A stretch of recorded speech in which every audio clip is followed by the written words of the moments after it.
that the mixed sex matches now has been the biggest single thing that's ever happened to tennis.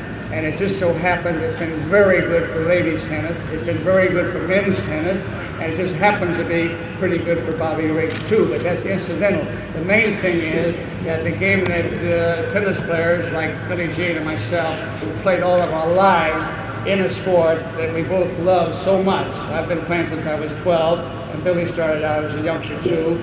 We both won many international titles. I've won 40 national championships in a lifetime career that spans 43 years. So I truly do love the game, and I'm very happy to have been put in the position to where I've been sort of an ambassador, a PR man, or a clown, or a funny man, or a sex battle of the sexes, or a male chauvinist pig, or whatever you want to call it. The final outcome is what counts.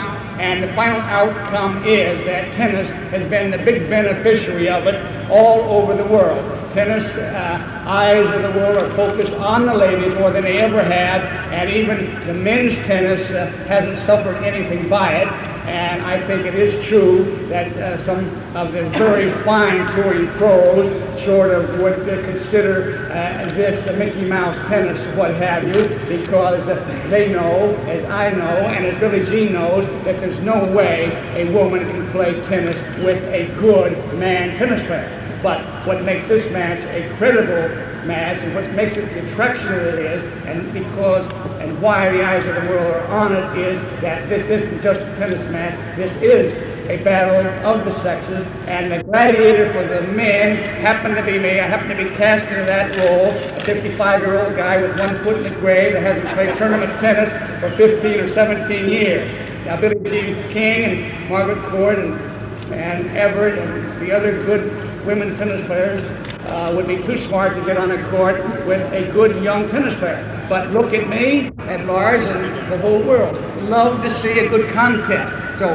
this figures to be a pretty good matchup, giving Billie Jean King 26 years difference in age to perhaps the finest tennis player of all time, who is a very, very quick, agile, powerful player, who says she's unsightable, says she has as many jump shots as I have, claims that she can play the big match, claims that she can stand up to the pressure and the tension, claims that being a woman is not a drawback when it comes to emotional stress and strain. And we're going to see what happens tomorrow night at the Astrodome when we take the court.